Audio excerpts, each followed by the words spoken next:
Ho, ho, ho. You can't sit on his lap. Your knees don't bend.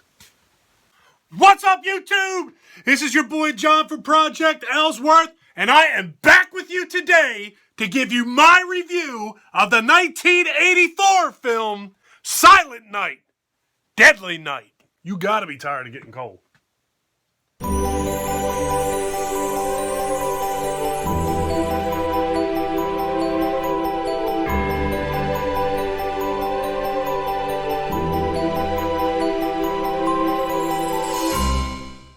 Silent Night, Deadly Night was written by Paul Kamey. It was directed by Charles E. Seller Jr., starring Lillian Chauvin, the hell if I know, Britt Leach, and Robert Brian Wilson as Billy.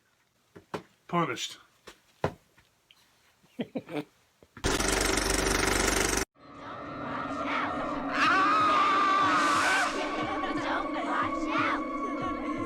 You've made it through Halloween.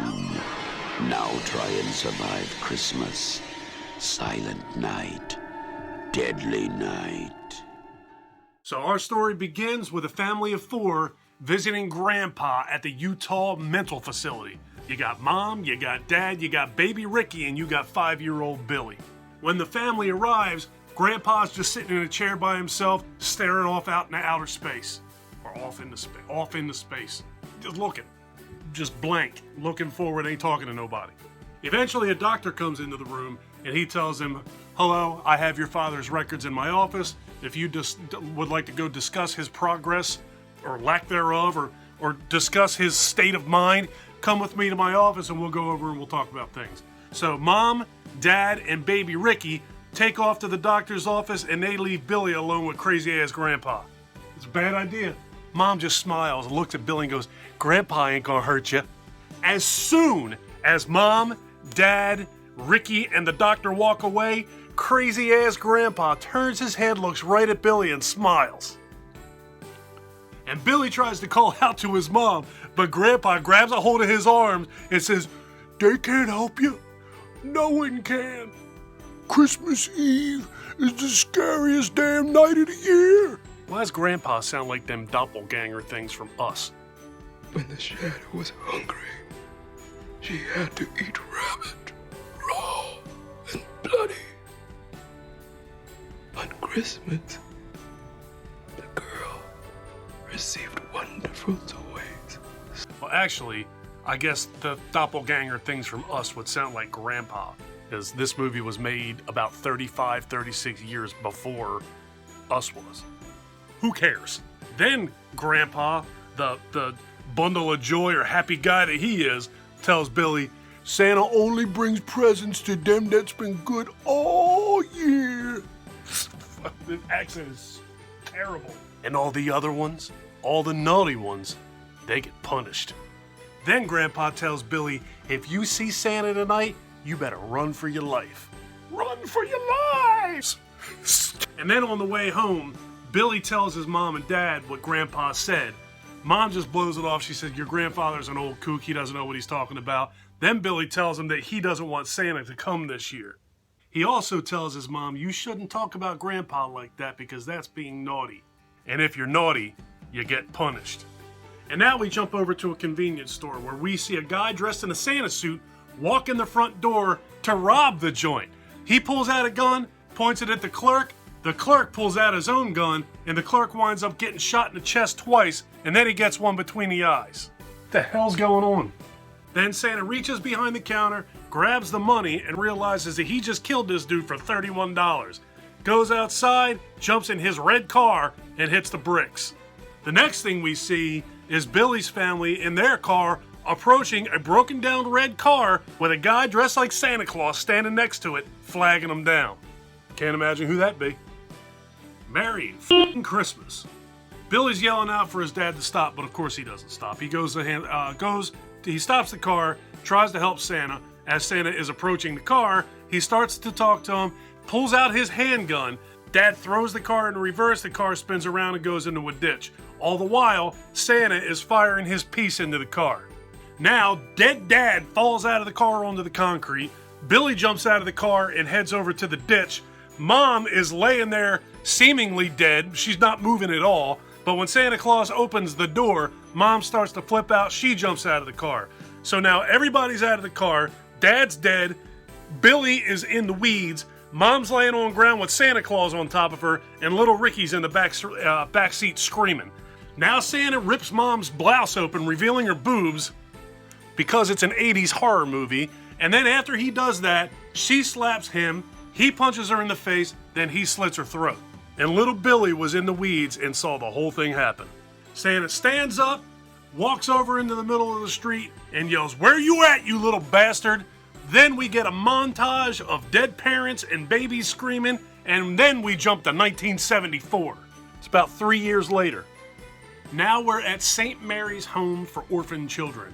We see Billy sitting in a classroom, then he gets up, goes to the front of the class, and hangs up the picture he just drew.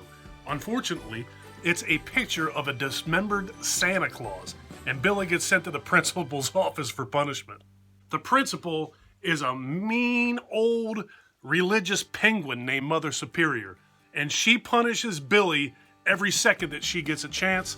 She is instilling in Billy that punishment is necessary and that punishment is good. We see her punish Billy a couple times in this movie. You see him get whipped with a belt. There's one scene where he has a nightmare and jumps up out of bed, as most little boys do when they have nightmares.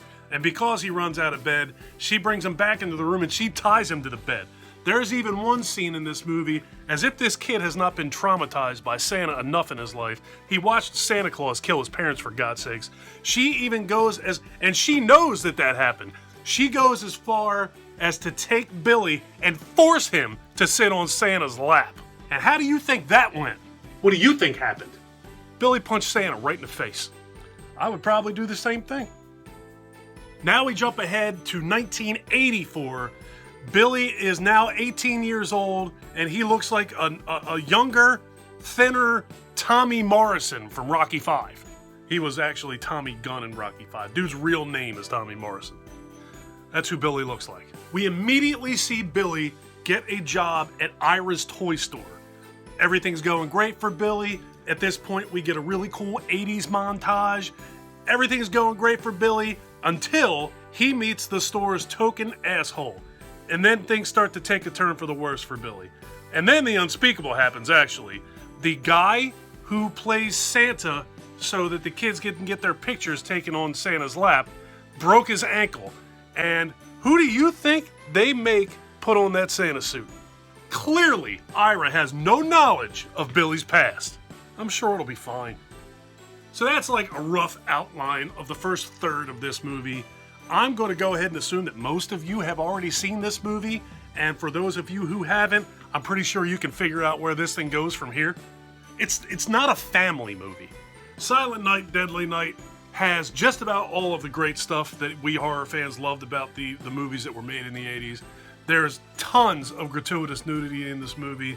There are many, many kills in this movie, all very different and all pretty imaginative. He's killing people with box cutters, with arrows, with axes. He kills somebody with antlers. A few people are shot. A few people get killed with a knife. Somebody gets killed with a hammer. There's one guy in this movie, the token asshole.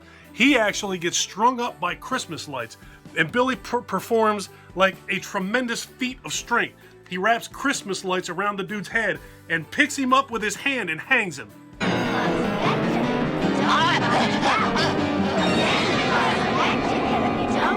I haven't quite figured out why that guy's neck started to bleed, though. Maybe the Christmas light stabbed him in the throat, cut a jugular. But for whatever reason it was a pretty badass kill. But I'm going to go out on a limb and say that the best kill in this movie, and probably the kill that this movie is more than likely most known for, is he takes a topless chick and picks her. It's dead of winter. She's topless with teeny tiny like Daisy Duke jean shorts on. By definition, that's what Daisy Duke jeans are. Whatever. He grabs a hold of this chick and picks her up over his head and sticks her through like antlers of a deer head hanging on the wall. Had to be one hell of a nail on that wall. And that was probably, they showed that almost in slow motion. Well, at least on the version that I have, They showed that in slow motion, and it was pretty badass. So would I call this movie a great movie? No. Would I call this a really fun 80s movie? Absolutely. When I think of Christmas horror movies, I tend to lean towards Krampus now because I think it's newer and it's more fresh in my mind. But besides Krampus, the movie that I thought of the most when I was growing up, when it came to Christmas horror, it was definitely Silent Night, Deadly Night, and for very good reason. I mean, point blank and period, if you're looking for great acting or great storytelling or great writing or great cinematography or great directing or any of that great stuff, look somewhere else. But if you're looking for just a good old fun Christmas horror movie, you cannot get any better than Silent Night, Deadly Night. You can't go wrong. I don't know about all the 180 sequels that they made to this movie, but this 1984 film is definitely worth a watch. What did you think of it? I know, you can't see. That's it. That's my review of 1984's Silent Night, Deadly Night. Do me a favor, leave me some comments down below and let me know what you think of this movie. Do you like this movie as much as I did? Do you not like this movie at all? Or do you see this movie for exactly what it is and what it was intended to be? Just a kick-ass, ridiculous Christmas horror movie. I'm going to get out of here. If you guys like this video, please give me a thumbs up. If you really like this video and you've been enjoying my content up to this point, please do me a huge personal favor. Click that subscribe button and ring that bell. Take care of yourself. Take care of each other. Have a kick-ass day, and thank you for watching. Merry Christmas, folks. Be safe out there. Take care of yourself. So what gives? You ready to open some gifts or what? Come on, buddy. Let's go get some nog. Merry Christmas, Mike.